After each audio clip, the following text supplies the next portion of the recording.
this video is going to be a little bit of a life update. So what I've been up to, what I've done in the past year or so, maybe actually a little bit longer than that, and my future plans as well going forward as a guitarist, as a musician, as a person, I guess. So today's going to be a bit of a chat. So grab a cup of tea or a cup of coffee or a glass of wine or a beer, whatever you prefer. And let's have a little talk. I'll update you on what I've been doing and tell you everything that's going on.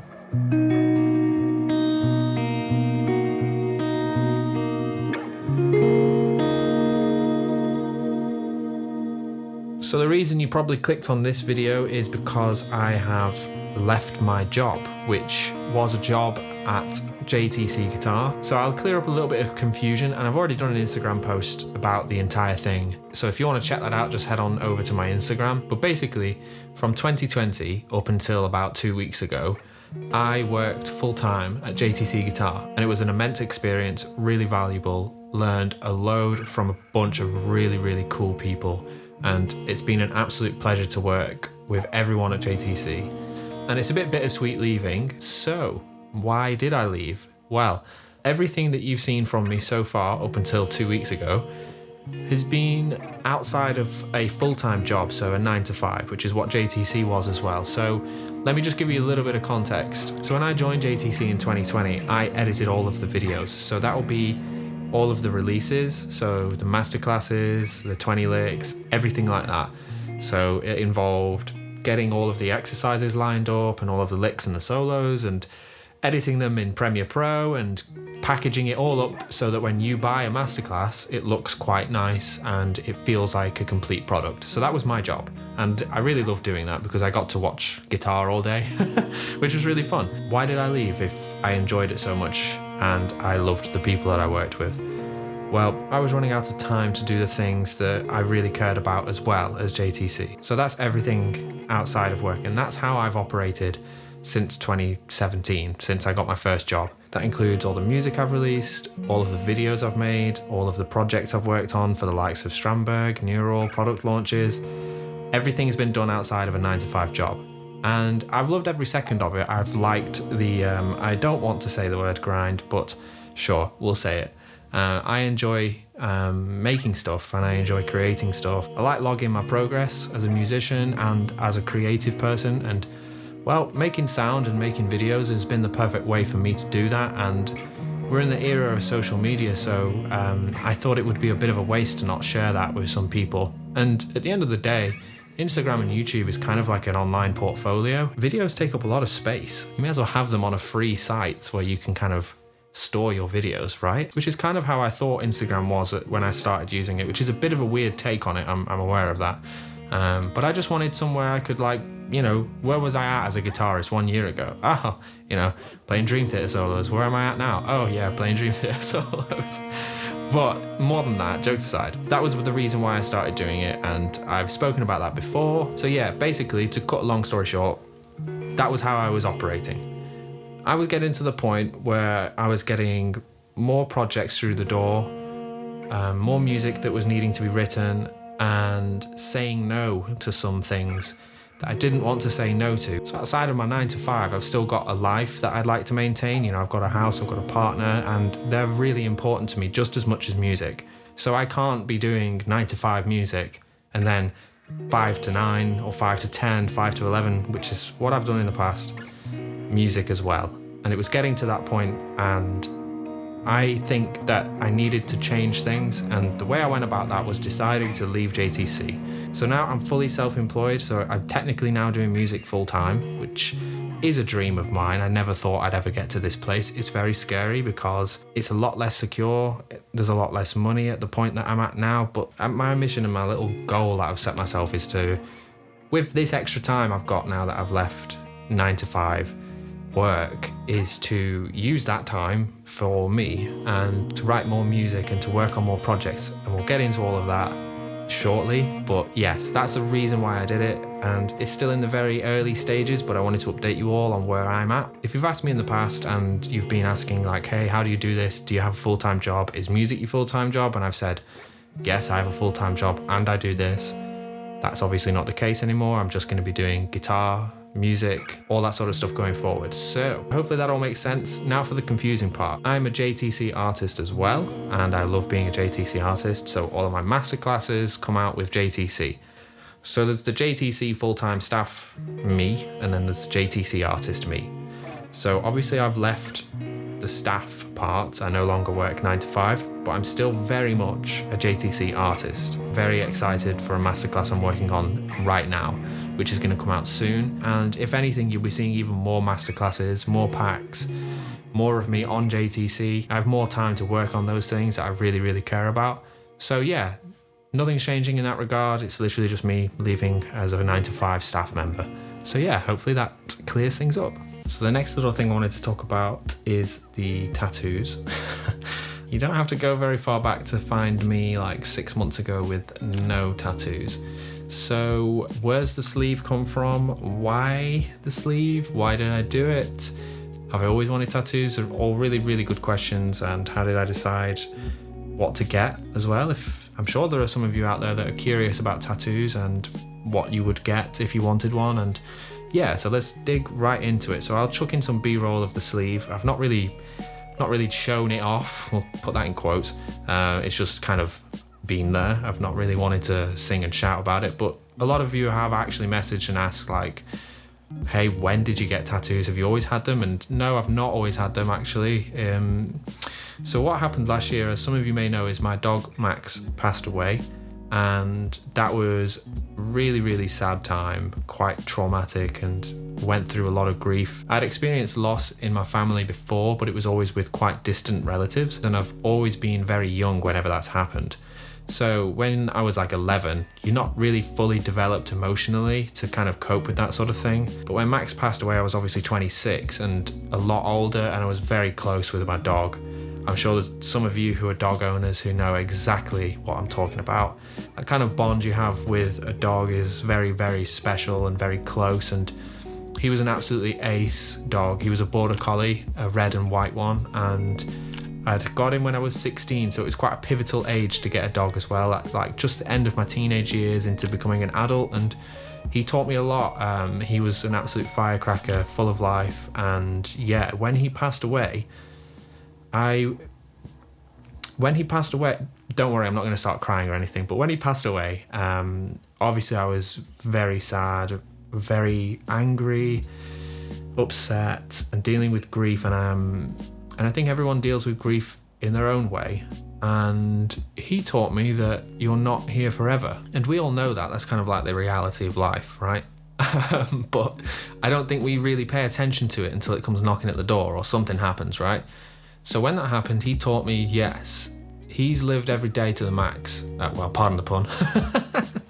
He's lived every day to the max. And when you're gone, you are gone. So you may as well enjoy life whilst you are here. And what are you waiting for? There's a really good song by Luke Combs called Dear Today that I really, really love because of the lyrics and what it's about. Just stop waiting, just get stuff done that you've been wanting to do. And I've always wanted tattoos. So, well, after Max went, I just decided I'm gonna do this. I've always joked about having an arm sleeve because I just thought it was so like out there for me. I didn't think I'd suit tattoos, but like, how can you ever really know? I wasn't sure about the pain. I wasn't sure I'd be able to do it. I wasn't sure I'd be able to find an artist I liked. So I'd always been putting it off. And growing up, yeah, my dad's always had tattoos, and like I've been exposed to tattoos. I think musicians just are, like the culture of being a musician. There's a lot more people with tattoos, especially in like the metal community. Yeah, it was always like, you know, like what if I did get some? But yeah, always put it off. But yeah, like I'm saying, when Max passed away, I was just like, right, I'm gonna do this, and it's gonna be part of the healing process for me.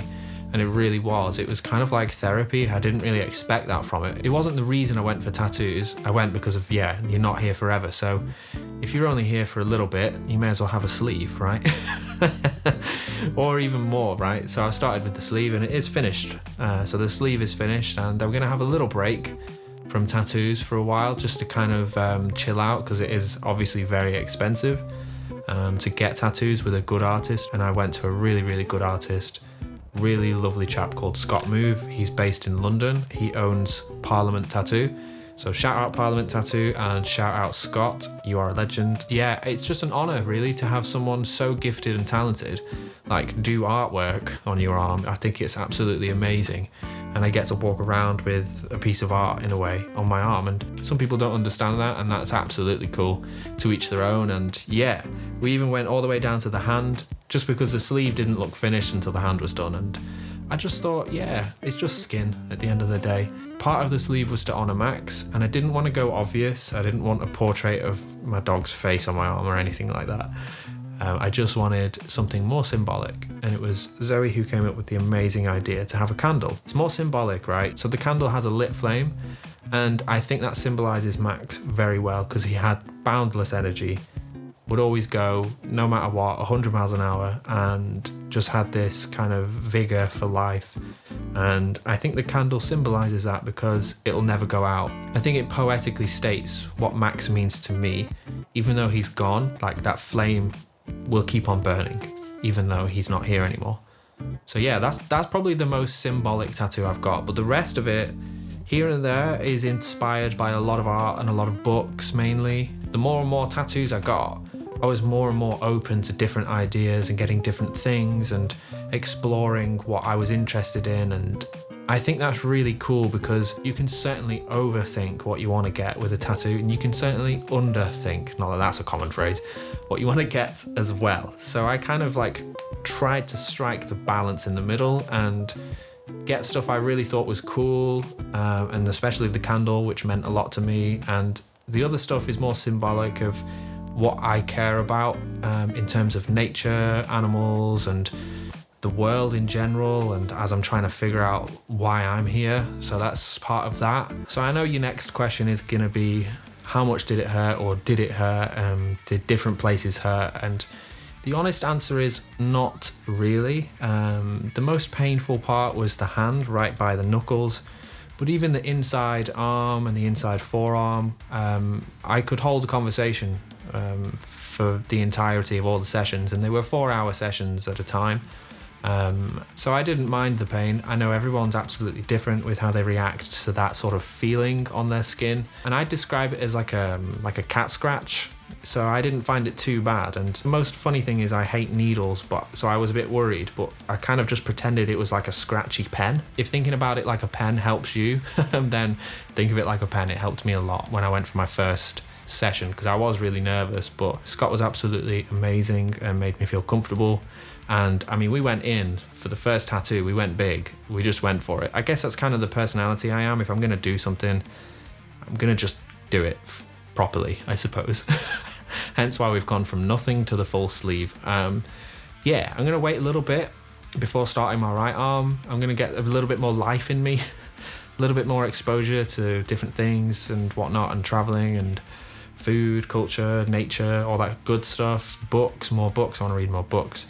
I want to let the inspiration come in time. I don't want to rush the right arm, but I do want to do both arms, and I'm sure I'll be covered in tattoos by the time I'm like 55, but we'll see. So yeah, that's the tattoos. So I think we should talk about something else that sort of happened over the past 6 months or so, kind of coincided with the tattoos, just pure coincidence, and that is this guitar, which is releasing this year. It is my signature Strandberg, which I will never forget the moment when Isaac, which is the artist relations from Strandberg, sort of emailed over and suggested the idea. Yeah, something like this happening to me is just quite surreal. I'd never considered or thought of anything like a signature guitar happening. I love Strandberg and everything, but I was just like, I'm just a guy from the north of England. What do I offer? I don't know, yeah. So it's just very surreal, overwhelming, but incredibly positive, an absolute dream come true.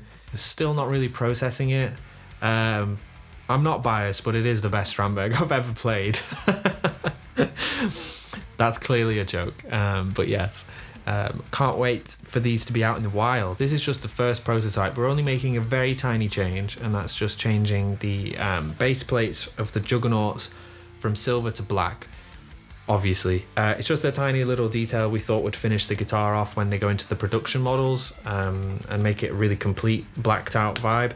So yeah, you don't really notice them at the moment, but I'm quite detail oriented, so I wanted to see if that was possible, and Bare Knuckle said absolutely, let's get it done. So when you get your hands on your production model, it will have black base plates, which will just look even more stealthy, which is sweet. So that's all I can really say about the guitar at the moment. There is a specs and there's a website link you can check out. You can sign up to the mailing list if you want to be notified when they're ready to buy. There's a few places you can pre-order them as well, like Guitar in the UK, and there's an Australian store as well that's taking pre-orders. I hope you enjoy them when they do get released, so there'll be more info as the weeks pass by about this guitar. Another thing that I've sort of done in the past year or two is, obviously my videos have been in this room for a while now, but there's been a slight progression in how it looks over the past 2 years or so. It started off white and now it's obviously black. But last week I uploaded a complete studio tour of this room. So if you are interested in getting a more detailed look at the different things in here, like the desk and the guitars, and the sofa back there as well, then check out that video. I'll put a link to it in the description, and I'll also throw something up on the screen as well. So I don't think I could have done a life update without talking about music. So yeah, let's talk about it. There hasn't been much music from me in an official capacity, and by official I mean like Spotify, streaming, that sort of thing, since Bergamot. So that was 2022, which is like 2 years ago now. And it has been one of the things I have not prioritized since everything getting a little bit busier, the work-life music balance. It's been one of those things I've sort of not thought about as much as I really should have. I kind of lost the love for writing music after Bergamot for a little bit. It was always supposed to be the lead single of my debut album, which I'm working on. And it's just been this sort of crazy ride since then, with different priorities sort of taking my attention. And it's not necessarily that they've been the wrong choices or the wrong priorities, but it's just highlighted how I've not been able to fit everything in. Things like Instagram videos, demo songs, releases for different products and masterclasses, they've all taken up a large portion of my time, and there hasn't been much left over creatively. I've been quite empty after doing all that sort of stuff. And time-wise, I've been running out of time, and the last thing I want to do at 10:30 p.m. after I wrap a masterclass is write a song. So yeah, it has been one of those things that has kind of fallen to the bottom of the bucket, and I really want to focus on that going forward. So there will definitely be new music this year. So I'm working on a short collab EP with Kian, and that is going amazingly well. We've got 2 tracks so far. We're working on the 3rd track, and it's going to be absolutely sick. I don't think any of you are ready for what we've been cooking up. And the second thing I'm working on is the debut album. I started working on that properly about a year ago, and it's taken so long to kind of get to the point where I'm up to now, and it's still not finished. Again, it just kind of feeds back into that thing where I wanted more time to finish it. I want to get it out. I'm so excited about the songs that I have written, and there's a few more things left to do on the album, but I'm just so keen to get it out and for all of you to hear it and to hear what I've been working on since releasing Bergamot. I've gotten into orchestra since releasing Bergamot, so I've been adding orchestra a lot more to all of my music and really enjoying that actually, which has been a nice new venture for me in terms of music. Different tuning as well on a 6-string, so I've been in drop D flat for a long time now, for about a year. Been really liking that. Obviously I bought a bass as well, and I've got that tuned to drop D flat, and that's helped massively with just production as well as composition and bass parts. So there's live bass on the whole album by me, and yeah, just so excited to get something out there later this year. I think it's about time. I think it's past time actually. I think it's been too long since I've released something, so yes. So everything's in the works. You're gonna have to sit tight because it's literally a one-man show. It's literally me doing everything for the album. So recording, writing, of course, mixing, mastering, producing, you name it, I'm probably doing it. Videography, social media, marketing. Yeah, I'm doing it all. I love doing it all. And yeah, so other than the album and the EP, the other things I wanted to do this year is Now that I'm full-time as a musician, I want to release a YouTube video every single Friday.